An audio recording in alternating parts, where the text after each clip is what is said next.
Assalamualaikum warahmatullahi wabarakatuh. Perkenalkan, nama saya Vera Rismayanti dari kelas 12 MIPA 5. Asal sekolah saya dari SMAN 1 Majalengka. Di sini saya akan menjelaskan tentang materi akuntansi sebagai sistem informasi dan macam-macam akun di dalam akuntansi. Yang pertama ada sejarah akuntansi. Sejarah akuntansi dunia, hal ini terlihat pada masa Renaissance di Italia, di mana seorang biarawan bernama Luca Pacioli menciptakan metode akuntansi berbasis double entry bookkeeping yang dikenal dengan nama metode Venesia. Metode ini dianggap sebagai tonggak sejarah akuntansi modern.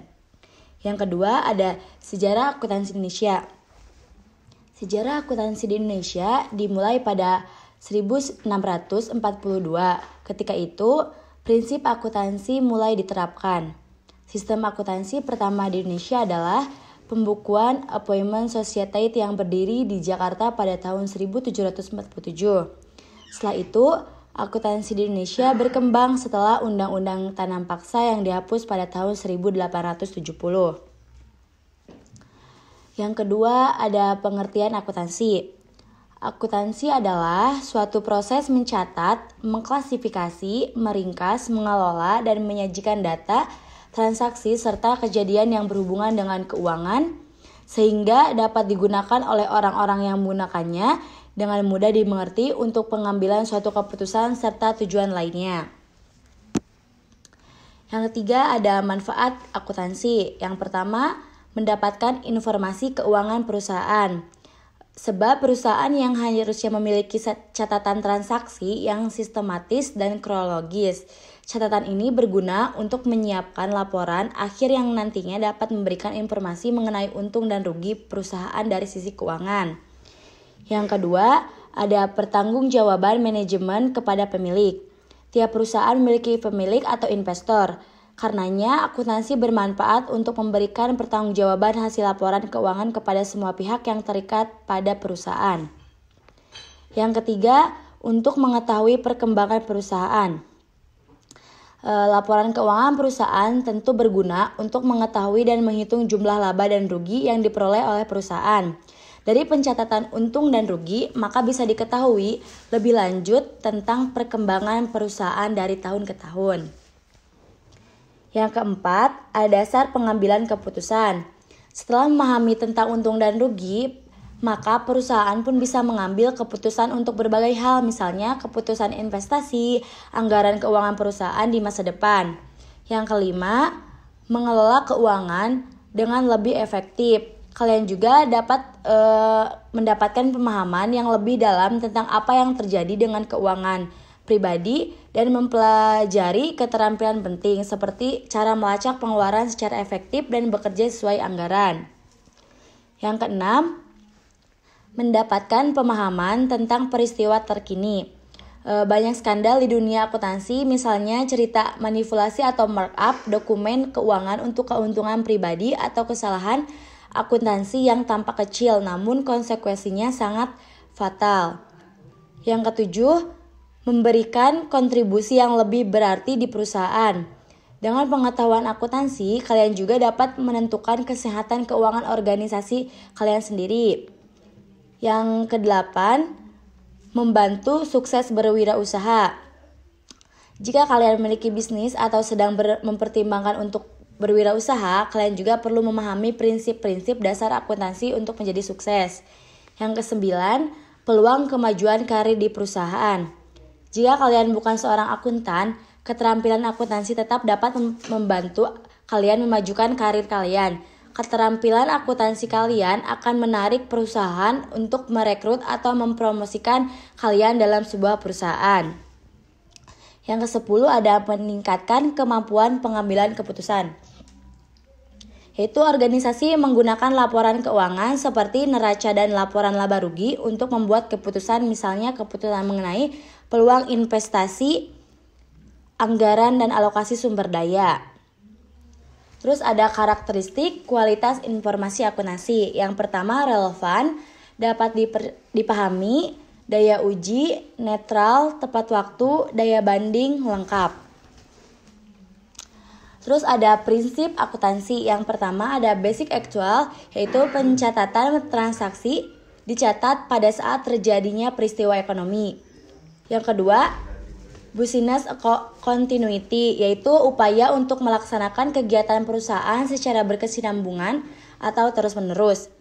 Yang ketiga, kesatuan usaha, kesatuan ekonomi yang terpisah dan pihak berkepentingan dengan sumber perusahaan. Yang keempat, harga perolehan. Setiap transaksi pembelian satu barang harus dicatat sebesar harga perolehan tersebut. Terus ada bidang akuntansi. Ada financial accounting, ada auditing, ada cost accounting, ada management accounting, ada tax accounting, ada budgeting, ada education accounting, ada social accounting. Terus ada pemakai informasi akuntan. Ada pihak internal, ada pihak eksternal. Yang pertama ada pihak internal. Manajer yang membutuhkan informasi akuntansi adalah orang yang sudah berada pada level manajemen puncak seperti CEO atau general manager, dan manajemen menengah seperti manajer keuangan dan manajer produksi. Yang kedua ada pihak eksternal. Ada investor, menentukan keputusan investor di masa depan. Yang kedua ada karyawan, prospek karir di masa depan. Yang ketiga ada kreditur, syarat untuk memberikan pinjaman. Yang keempat ada pemerintah, menentukan besarnya pajak perusahaan. Terus ada profesi akuntansi. Yang pertama akuntan privat, yaitu bekerja pada perusahaan tertentu dan merupakan karyawan perusahaan tersebut. Yang kedua ada akuntan publik yang memberikan jasa pelayanan akuntansi sehingga akuntansi publik bekerja secara independen. Yang ketiga, akuntan pemerintah, bekerja pada lembaga pemerintah seperti CPNS, pegawai bank, BUMN. Yang keempat, ada akuntan pendidik, berfungsi menyampaikan ilmu akuntansi kepada calon akuntan, contohnya itu dosen dan ahli pengajar akuntan atau seperti guru. Terus ada etika profesi akuntansi, yaitu yang pertama harus tanggung jawab profesi, kepentingan publik, integritas, objektivitas, kompeten dan kehati-hatian, keberhasilan, perilaku profesional, standar teknis. Di sini juga saya akan menjelaskan tentang macam-macam akun di dalam akuntansi. Kalian bisa memahaminya dengan membaca HUM, mengingat dengan HUM atau dengan 5 ruas jari kalian. Yang jari jempol yaitu harta, telunjuk yaitu utang, jari tengah yaitu modal, jari manis yaitu pendapatan, jari kelingking yaitu beban. Kalau kalian memahaminya yaitu HUM.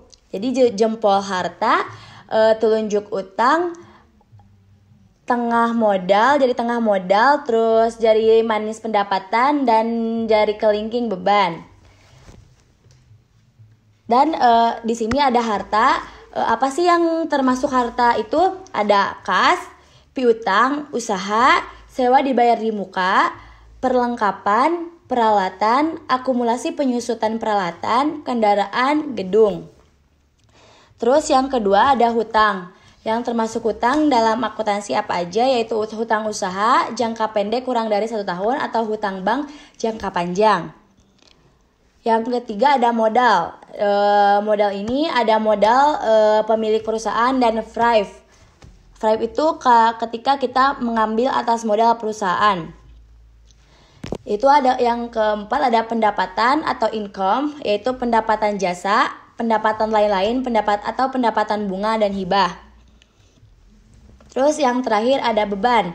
Beban apa saja sih yang termasuk ke dalam akun di dalam akuntansi? Yaitu yang pertama beban gaji, beban listrik, beban perlengkapan, beban sewa, beban asuransi, beban iklan, beban penyusutan peralatan.